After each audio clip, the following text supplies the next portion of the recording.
Hello, Seeker. Welcome to Revival of Symbolism, a channel devoted to the language of esoteric symbolism, guiding you to discover yourself and expand your consciousness into deeper realms of thought. I'm Harry B. Joseph, also known as Revival of Wisdom, and today we're going to be discussing this particular piece of Freemasonic artwork, and in the context of force and form. This is a very important ideology to understand about life, your reality, and ultimately to gain your personal power.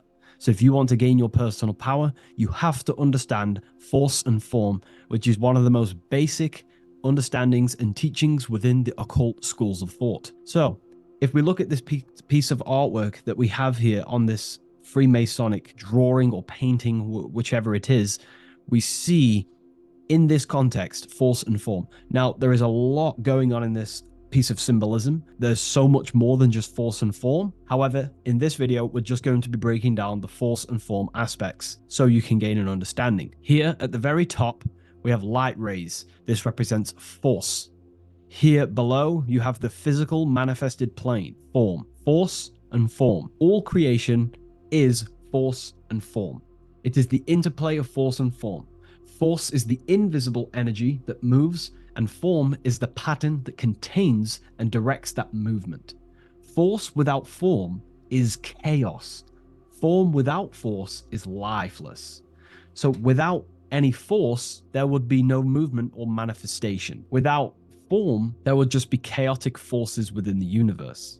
So force and form are the opposites in duality, force and form, okay? So without any force, which is your spiritual life force, your consciousness, which is force, your body wouldn't even exist because your body is the formation of the spiritual forces.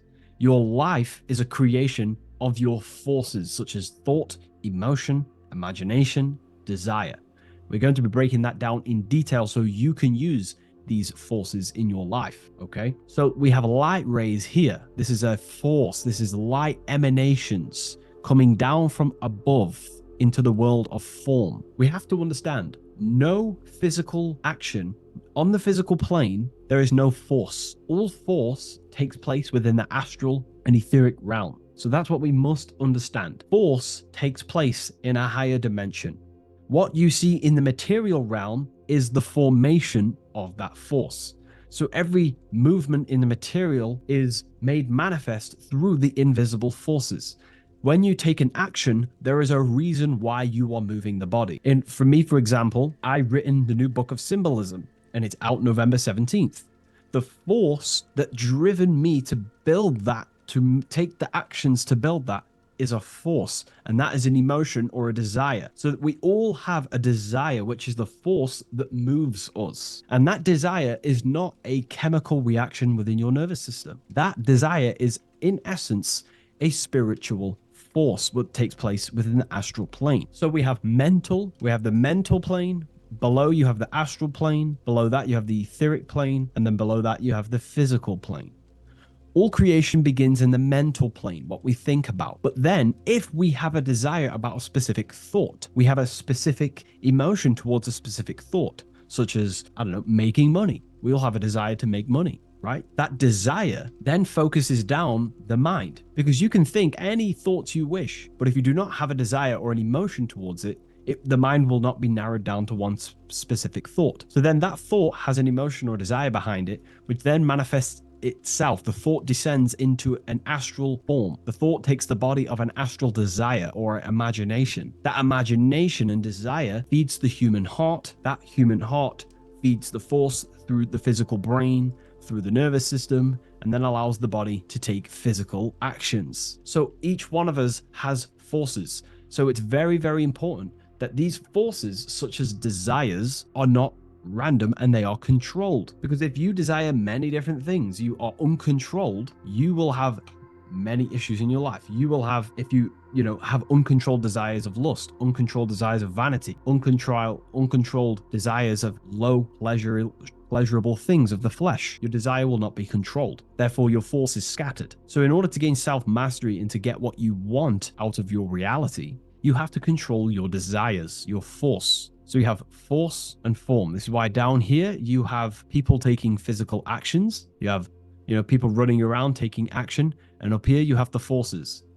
So it is the astral forces that is in constant rotation and interplay with the physical material realm, force and form. Force originates in the higher planes of consciousness and descends through the mental and astral into the physical. Within the mental plane, force takes the shape of thought. Thought is the first outline of form, the archetype that gives structure to creative currents. When one conceives an idea, the pure spiritual energy flowing through the consciousness becomes clothed in mental matter. This mental form is the mold through which all subsequent energies must pass. It defines the direction of movement and determines the quality of the outcome. Within the astral plane, the same force becomes emotion, desire, and vitality. Here, the mental pattern receives life. The astral body, being composed of the substance of feeling and magnetism, fills the thought form with motion and color.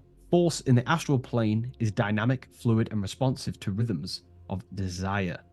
If desire is pure and unified, it directs energy faithfully into the form conceived by the mind. If desire is scattered or conflicted, the astral force distorts the form, producing confused results in the physical world, confused actions, chaotic actions, if you do not have your desires and your heart under control and your emotions under control. Thus, the quality of one's emotional life determines how effectively forces passes through the pattern of thought. So the emotional quality of your life is determining your actions, because we all take action on what we care about, on the force that is driving us.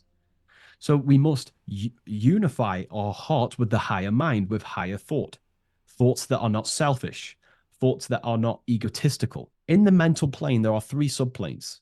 We have higher mental plane, middle mental plane, and lower mental plane. Higher mental plane is higher thought. This is what people call the higher mind. A lot of people say the higher mind, but they don't know truly what it is. You know, a lot of spiritual people will just throw these words around. The higher mind is simply the mind that exists within the higher mental plane where higher thoughts take place. Thoughts that are guided with love, that are guided with selfishness, without being selfless, you know, thinking without being egotistical. For example, if you think, how can I make money? How can I gain? How can I do all this stuff? And you're thinking how to make money for yourself, for personal gain. That's a selfish thought, and that will manifest in the lower mental plane. If you want to become more of a powerful mind and gain your personal power, you want to think in a different way to penetrate the higher mental plane, because the lower mental plane, most minds in the collective consciousness operate in the lower mental plane, because that most people think unconsciously. Therefore, their minds are not trained to think in the higher mental plane. So most people dwell in the lower mental plane. This is where all the lower thoughts are. There's not very good ideas because the collective consciousness is there. Once you start to raise your mind, you then start to learn to think differently. Instead of thinking, how can I make money? How can I gain? How can I, get this? Think differently. Think on a collective scale to penetrate the higher mental plane. Think, how can I benefit the world? How can I do something that's going to benefit people? Because money will come as a side effect of that. That's just one example. So when you shift your mindset to use the higher mental plane and train your mind, you're gaining willpower. You're also penetrating the higher mental plane where better thoughts are. You receive better thoughts, better guidance through thought forms. That's a whole other lecture I can make. Thought forms, which are basically demons and spirit guides, what people call. They're just thought forms. So we truly do live in a mental world, and everything is force and form, symbolized by the light and the material reality. The individual who understands this relationship between force and form begins to work consciously with the descent of energy through the different planes of consciousness: mental, astral, etheric, physical. When you hold a clear mental image, you create the form. You fill that image with emotion and desire, you generate the force. When you act upon that energy, you complete the circuit of creation. The process is simple yet exact. Force always seeks form, and form always requires force to live. If the mind is undisciplined and the forms it creates are vague, force dissipates into confusion. Energy without direction creates turmoil in the astral body, manifesting as restlessness, anxiety, or inconsistency. If the emotions are intense but the form is weak, the force becomes misdirected, often leading to chaos in one's actions. Conversely, if the mind creates a strong form but the emotions are dull or lifeless, the form remains unanimated, a structure without vitality. True creation requires the balance and union of a defined mental pattern and vibrant astral current. So it's about aligning your mental and emotional states, symbolized by these two pillars here. Well, they are the extremes. So the moon would be your emotional state, the sun would represent your intellectual, or the masculine and feminine. However, they are the extremes. So this middle pillar represents the balancing of those. So when we balance our mental and emotional state, we become conscious co-creators using force and form. It's a very important lecture, and I know this is a quite complex and advanced lecture, but this is what this channel is about, Revival of Symbolism. It's about more advanced teachings. But hopefully you can get your head around this. There's a few books out there you can definitely read. I can't think off the top of my mind, but you can read this stuff up. It's great information. It will definitely help you in your life. Force and form. And if you haven't already, join the waiting list. I'll leave a link in the description for the Book of Symbolism, November 17th on revivalofwisdom.com. If you wish to be notified, I'll send you an email. I just want to say thank you for your support. Please like, comment, and subscribe and share to a friend. I'll see you in the next one.